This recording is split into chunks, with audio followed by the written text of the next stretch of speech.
साथियों नमस्कार, स्वागत है आपका आपके अपने YouTube चैनल अंकित अनऑफिशियल में। दोस्तों आज मैं आप लोगों से बात करने वाला हूं एक ऐसे विषय पे जिस विषय पे इस समय पूरा प्रदेश गरमाया हुआ है। कई लोग घबराए हुए हैं, कई लोगों में खुशियों की लहर दौड़ी हुई है। तो मैं बात करने वाला हूं दोस्तों 69,000 सहायक शिक्षक भर्ती की अपडेट के बारे में। मेरे पास आप लोग के कमेंट्स आए, आप लोगों ने पूछा सर इसमें ये क्या हो रहा है, क्या होने वाला है, आगे इसमें धीरे धीरे क्या होगा।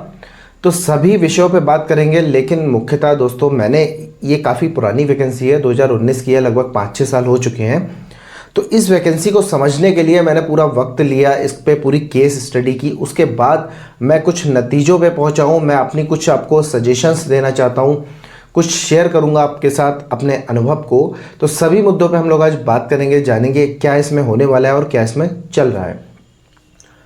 दोस्तों 69,000 सहायक शिक्षक भर्ती उत्तर प्रदेश की एक बड़ी शिक्षक भर्तियों में से एक है, जो 2019 में कंडक्ट की गई थी और जनवरी में इसका एग्ज़ाम हुआ था और उसके बाद 2020 के अंतिम महीनों में इसका रिज़ल्ट आया।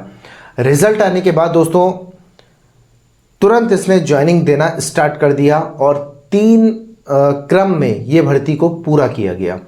तो सबसे पहले दोस्तों हम बात करते हैं 69,000 में इस समय क्या चल रहा है। अभी दोस्तों ये परसों की बात है, आई थिंक 16 अगस्त 2024 को 69,000 के विषय में एक आदेश आया माननीय हाईकोर्ट की डबल बेंच से। तो वो आदेश के बाद कुछ कैंडिडेट्स जो बचे हुए थे उनको जॉब के लिए कहा गया हाईकोर्ट ने कि इनको भी जॉब प्रदान की जाए और सारी जो भर्ती चयन प्रक्रिया है उसको रद्द करके दोबारा नई सूचियां बनाई जाए। अब दोस्तों यहाँ पे कुछ साथी बहुत खुश हैं क्योंकि उनकी लंबे समय से बैठे थे, उनको जॉब मिल रही है, और कुछ साथी जो हमारे चयनित हो चुके हैं, जो शिक्षक बन चुके हैं, वो घबराए हुए हैं कि क्या अब हमारी नौकरी चली जाएगी, क्योंकि हाईकोर्ट के नियम के अनुसार, हाईकोर्ट के आदेश के अनुसार जो लगे हुए शिक्षक हैं, जो चयन सूची बनी हुई है, उनको सबको रद्द किया जाएगा। तो यहाँ पे एक तरफ से खुशी का माहौल भी है और एक तरफ से थोड़ा गम का माहौल भी है। तो क्या कुछ होने वाला है, क्या कुछ नहीं होने वाला है, क्रम से मैं आपको पूरी कहानी समझाता हूँ। देखिए दोस्तों, जो ये भर्ती हुई है सहायक शिक्षक अध्यापक की भर्ती, ये एक बड़ी भर्ती है। इसमें जो समस्या आ रही है वो एमआरसी की समस्या है। एमआरसी का मतलब होता है, एक तरह से आप समझिए, ओवरलैपिंग का केस। कोई कैंडिडेट अगर ओबीसी कैटेगरी का है और वो ओवरलैप नहीं कर पाया जनरल में, मतलब उसके मार्क्स बहुत अच्छे आए और वो जनरल कैटेगरी में नहीं आ पाया, तो इसको हम कहेंगे कि ओवरलैपिंग नहीं हुई है। और अगर वो जनरल कैटेगरी में आके जनरल कैटेगरी की सीट ले लेता है और वहां से वो सिलेक्शन लेता है, तो इसका मतलब ओवरलैपिंग हुई है। दोस्तों प्रदेश में इससे पहले एक वैकेंसी आई थी 68,500 भर्ती। 68,500 भर्ती की सबसे बड़ी दोस्तों समस्या ये रही थी कि यदि किसी व्यक्ति ओबीसी कैटेगरी का है और उसके मार्क्स जनरल के बराबर हैं, तब उसको अपना शहर ना मिलके दूसरा शहर मिला था। बहुत दूर दूर वहाँ ट्रांसफ़र हुए थे। किसी को गोरखपुर मिला था अगर वो उत्तर प्रदेश में बदायूं का रहने वाला है, और अगर कोई गोरखपुर का रहने वाला है तो उसको यहाँ गाज़ियाबाद तक के ज़िले मिल गए थे। मतलब बहुत ऊट पटांग ज़िले मिले थे, क्योंकि वहाँ पे ओवरलैपिंग का केस नहीं हुआ था। उसको उसी की कैटेगरी में पूरे प्रदेश में जहाँ पे भी सीट मिल रही है वहाँ पे सीट दी गई थी। उसकी चॉइस को नहीं देखा गया था, उसकी मेरिट को देखा गया था। तो यहाँ पे ओवरलैपिंग का केस नहीं हुआ था। तो इन सारी कमियों को, खामियों को देखते हुए प्रदेश सरकार ने 69,000 शिक्षक भर्ती में जो चयन सूची के फिल्टर्स लगाए, वो फिल्टर्स बहुत बेहतरीन फिल्टर्स हैं। जी हाँ दोस्तों, बहुत बेहतरीन फिल्टर्स हैं। वहाँ पे जो मैंने चयन सूची 69,000 की देखी है, वहाँ पे मैंने देखा है अगर कोई व्यक्ति एससी कैटेगरी का है तो वो जनरल कैटेगरी के शुरुआती दौर में अगर उसके मार्क्स अच्छे हैं तो वो वहाँ पे आया है। मतलब अगर एससी का है, ओबीसी का है, मार्क्स उसके जनरल के बराबर है, तो जनरल कैटेगरी में उसकी ओवरलैपिंग हुई है, उसको उसका मनचाहा जिला मिला है। अगर वो जनरल कैटेगरी में आया है तो जनरल कैटेगरी में उसकी पहली चॉइस देखी गई है, और यदि वो जनरल कैटेगरी में नहीं आ पा रहा, उसके मार्क्स कम है, तो उसकी अपनी कैटेगरी में उसकी जो पहली चॉइस थी वो देने का उसे प्रयास किया गया है। अगर आप दोस्तों लिस्टों को ध्यान से देखें और आप चॉइसेस को ध्यान से देखें तो किसी भी व्यक्ति को ऐसा नहीं हुआ कि उसकी चॉइस का 5वां 6ठा जिला मिला हो। सबको पहला, दूसरा, तीसरा जिला मिल गया है। मोस्टली लोगों को पहला, दूसरा जिला मिला है। तो चयन सूची पे बिल्कुल भी मैं उंगली नहीं उठाऊंगा। बहुत अच्छी चयन सूची बनाई है, बहुत अच्छे फिल्टर्स लगाए हैं, मेहनत की है प्रदेश सरकार ने यहाँ पे। तो दोस्तों ये फिर क्या हो रहा है, ये समस्याएं क्यों आ रही हैं? क्या सारी सीटें सामान्य जाति ले गई हैं? यहाँ पे मैंने कुछ लोगों के कमेंट्स देखे, कुछ लोगों की वीडियोस देखी, तो वहाँ पे कहा जा रहा है कि 69,000 में 35,000 सीटें जनरल को मिली हैं। दोस्तों 35,000 सीटें अगर जनरल को मिली होती तो ये वैकेंसी वहीं पे स्टार्टिंग में ही कोर्ट केस के द्वारा इस पे स्टे लग जाता, ये वैकेंसी हो ही नहीं पाती। क्योंकि प्रत्येक वैकेंसी में 50% सीटें जनरल की होती हैं, लेकिन वहाँ पे ओवरलैपिंग होने के बाद अन्य कैटेगरी भी आधी सीटें जनरल की ले जाती है। तो यहाँ पे आंकड़ों के अनुसार 21,000 से 20,000 सीटें जनरल को मिली हैं, और उसके बाद जो बची हुई सीटें हैं वो सब रिजर्व कैटेगरी ले गई हैं। तो यहाँ पे दोस्तों इतनी समस्या एमआरसी से क्यों आ रही है कि आज ये वाली नौबत आ गई कि डबल बेंच ने ये कह दिया कि चयन सूचियाँ जो पुरानी बनी थी सब रद्द हो जाएं। दोस्तों एमआरसी का मुद्दा वैकेंसी स्टार्ट होने के टाइम से चल रहा है। कोर्ट ने इसको जायज़ भी ठहराया था, सिंगल बेंच ने, और एक नई सूची बना दी गई थी। वो 6800 लोगों की वो इसलिए बनाई थी क्योंकि उस समय चुनावी हेरफेर थे, चुनाव होने वाले थे। तो प्रदेश सरकार को लगा कहीं रिजर्व कैटेगरी हमारे अपोजिशन में खड़ी ना हो जाए, इसलिए 6800 की लिस्ट उन्होंने अलग से बना दी। मैं आपकी जानकारी के लिए दोस्तों थोड़ा सा बता देना चाहता हूँ, ये भर्ती 3 चरणों में हुई है। पहला चरण आपके 2020 की अक्टूबर में हुआ था, दूसरा चरण 2020 की दिसंबर में हुआ, और तीसरा चरण 2 साल बाद 2022 में आया है। तो यहाँ पे 3 चरणों में वैकेंसी पूरी 69,000 कंप्लीट हुई। अगर आप इससे पिछली वैकेंसी देखें 72,000 की मैं बात करूं तो 72,000 में भी दोस्तों 10,000 सीटें बच गई थी। 68,500 की भी अगर मैं बात करूं तो यहाँ 40 से 42,000 सीटें भरी गई थी, बाकी सब बच गई थी। लेकिन 69,000 केवल इकलौती एक ऐसी भर्ती हुई जो पूरी प्रत्येक सीट को भर दिया गया।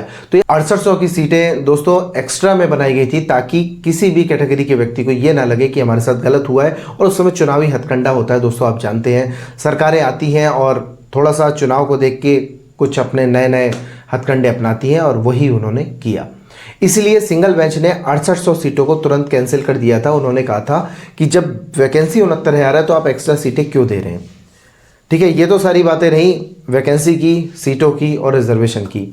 अब मैं बात कर लेता हूं उन साथियों की जो मेरे पास कमेंट्स कर रहे हैं कि सर क्या हमारी नौकरी जाएगी, क्या हमारी नौकरी रहेगी। तो यहाँ पे दोस्तों देखिए, सबसे पहले मैं आप लोगों को समझा देता हूँ सरकारी नौकरी के क्या नियम होते हैं। पहला नियम ये होता है कि सेबी की बात कर लेते हैं, security board of India, SEBI, security exchange board of India. SEBI ये कहता है दोस्तों, अगर आपने किसी भी सरकारी बैंक से या फिर किसी भी बैंक से अपने खाते में सरकार के द्वारा 1 साल तक पेमेंट लिया है सैलरी के रूप में, तो आपको उस नौकरी से कोई भी नहीं निकाल सकता। ये नियम है सेबी का। अब यहाँ पे एक नियम व शर्तें भी लागू हैं। नियम शर्तें ये हैं दोस्तों कि यदि आपके डॉक्यूमेंट फर्जी हैं या फिर कोई आपके ऊपर एलिगेशन लगा हुआ है पहले से, या आपने कोई ऐसा काम किया है जो कानून के विरुद्ध है, तो बात अलग है। बाकी अगर आपकी सारी चीज़ें लीगल हैं तो आपको सरकारी नौकरी से कोई भी नहीं हटा सकता। इसके बाद दोस्तों अभी जो डबल बेंच का नियम आया है, आदेश आया है, उन्होंने भी ये कहा है शिक्षक नियमावली 1981 के अनुसार आरक्षण लगाएं और भर्ती प्रक्रिया को पूरा करें। दोस्तों शिक्षक नियमावली 1981 भी ये कहती है कि यदि कोई शिक्षक चयनित हुआ है सरकार के सारे मापदंडों के अनुरूप, तो आप उस शिक्षक को सेवानिवृत्त नहीं कर सकते विदाउट एनी रीज़न। मतलब यदि आपकी 1 साल से ऊपर की जॉब हो गई है और आप गवर्नमेंट को सेवाएं दे रहे हैं, आपकी सारी चीज़ें लीगल हैं, गवर्नमेंट के सारे पैरामीटर्स को आप पूरा करके आ रहे हैं, तो गवर्नमेंट आपको नहीं निकाल सकती। ये 1981 शिक्षक नियमावली में लिखा है, चाहे आप देख सकते हैं। तो कोर्ट ने भी इसी चीज़ को माना है, और जाहिर सी बात है जो 69,000 में दोस्तों शिक्षक बने हैं, दूसरी लिस्ट और तीसरी लिस्ट की भी बात करूं तो सबको 3 साल के आसपास हो चुके हैं, सबको अच्छा खासा समय हो गया है। तो किसी भी शिक्षक को ऐसे नहीं हटाया जा सकता। यदि चयन सूची में कोई बदलाव भी होता है, थोड़ा बहुत हेर फेर होता है, तो उस हेर फेर के द्वारा सबसे बड़ा नुकसान होगा लोगों के जिले बदलने का। जी हाँ, कोई दोस्तों निकलेगा व्यक्ति, अगर 1, 2, 4% व्यक्ति निकलता भी है तो वहाँ पे प्रत्येक व्यक्ति का जिला बदल जाएगा, सबसे बड़ी समस्या ये आएगी। और दूसरी समस्या ये आएगी कि जिला बदलने के साथ स्कूल की डिस्टेंस भी बढ़ सकती है, जो कि बढ़ी जाएगी जब जिला बदल जाएगा। लेकिन यहाँ पे दोस्तों अगर आप सोच रहे हैं कि किसी की नौकरी छूट जाएगी, तो नौकरी दोस्तों किसी की नहीं छूट सकती। सरकारी नौकरी लेना इतनी बड़ी कोई ऐसी बात नहीं है कि आपने 2 मिनट में किसी की भी नौकरी ले ली। गवर्नमेंट जॉब बहुत बड़ी चीज़ होती है, इसके पीछे पूरा एक नियम होते हैं, कानून होते हैं, बहुत सारी चीज़ें होती हैं। तो गवर्नमेंट जॉब ऐसे किसी की नहीं जा सकती। ऊपर से प्रदेश सरकार के पास ये एक अधिकार होता है कि यदि उसके सामने ऐसा कोई केस आ रहा है या उसका कोई एम्प्लॉय के साथ दिक्कत आ रही है, तो वो आप लोगों को समायोजित कर सकती है।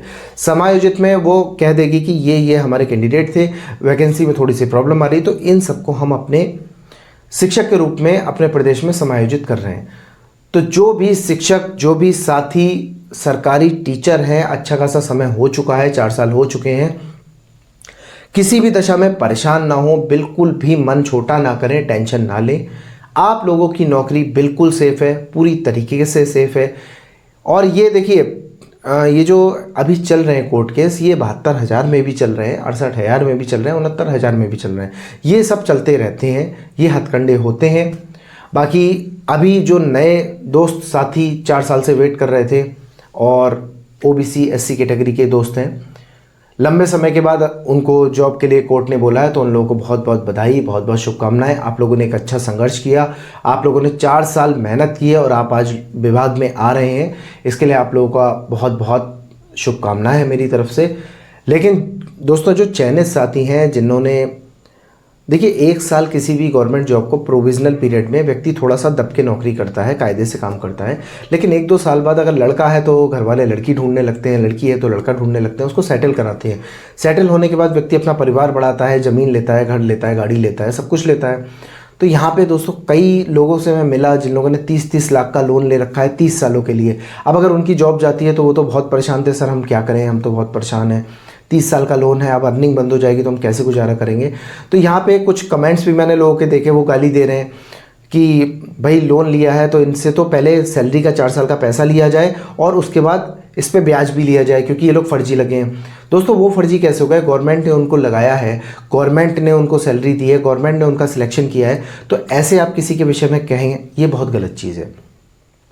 किसी भी व्यक्ति की नौकरी, उसके पीछे की बहुत बड़ी मेहनत होती है, उसका जीवन का खून पसीना होता है। आप किसी भी व्यक्ति के लिए ऐसे अपशब्दों का प्रयोग बिल्कुल ना करें। तो ये जो लोन की मैंने बात की, एक प्रेशर होता है प्रत्येक व्यक्ति पे, क्योंकि सरकारी नौकरी वाला व्यक्ति लोन लेने के उसके पीछे कई सारे कारण होते हैं। अपना टैक्स बचाने का कारण है, दूसरी बात अपने आप को धीरे धीरे उसे स्टेबल भी करना है, घर परिवार बढ़ाना है, और उसे पता होता है महीने की सैलरी आ रही है तो वो लोन भी दे सकता है। तो यहाँ पे जो लोग लोन लिए हुए हैं, जो शादी हो गई है, जिन पे जिम्मेदारियाँ आ गई, कोई भी व्यक्ति बिल्कुल भी परेशान ना हो, आराम से अपनी नौकरी करें, बच्चों को समय दें, बच्चों को पढ़ाएं, विद्यालय जाएं, प्रॉपर नियमित अपना कार्य करें। आप लोगों की नौकरी पूरी तरीके से सेफ़ है, इस चीज़ की मैं गारंटी लेता हूँ। 100% सेफ़ है, आपको कोई भी नहीं हटा सकता। बाकी जो नए साथी आ रहा है उनका स्वागत कीजिए विद्यालय में और इन्जॉय करिए बिल्कुल अपनी जॉब में। कोई भी परेशानी वाली बात यहाँ पे बिल्कुल भी नहीं है। इसके साथ दोस्तों थोड़ी सी जानकारी मुझे और भी आप लोगों को देनी थी इस विषय में, ये मैं नेक्स्ट वीडियो में देने की कोशिश करूँगा। अभी सुबह सुबह का टाइम है और मेरे पास इतने सारे कमेंट्स आए, बोले सर इस पे बताइए, हम बहुत परेशान हैं। तो मैंने कहा अभी तुरंत आप लोगों को इस पे पहले मैं जानकारी दूँ, क्योंकि मैंने 1-2 दिन इसकी स्टडी की है, अच्छे से लिस्टें देखी है ध्यान से। तो लिस्टों में दोस्तों जो मुझे दिखाई दिया वो हर बात अगर मैं यहाँ पे बोल दूंगा तो आप लोगों के कमेंट्स भी उठपटांग आएंगे, लेकिन बहुत अच्छी 69,000 की लिस्ट बनी है, बहुत अच्छी। मतलब यहाँ पे शुरुआती तौर में मैंने देखा तो कहीं पे SC है उसके आगे सामान्य लिखा है, OBC है उसके आगे सामान्य लिखा है, तो ओवरलैपिंग बहुत अच्छे दर्जे की हुई है। अगर ओवरलैपिंग यहाँ पे ना होती तो बहुत समस्याएं शुरू में ही आ जाती। तो खुश रहिए, स्वस्थ रहिए और अपने परिवार को समय दीजिए। किसी भी तरह की आपकी नौकरी के साथ समस्या नहीं आएगी, बिल्कुल मस्त होकर अपनी नौकरी करिए। तो यही थी दोस्तों आज की जानकारी। वीडियो अच्छी लगी हो वीडियो को लाइक करना बिल्कुल ना भूलें। चैनल पे नए हैं चैनल को सब्सक्राइब करें, और अगर कुछ पूछना चाहते हैं तो मुझसे कमेंट्स में आप लोग पूछ सकते हैं। तो आज के लिए इतना ही, नमस्कार।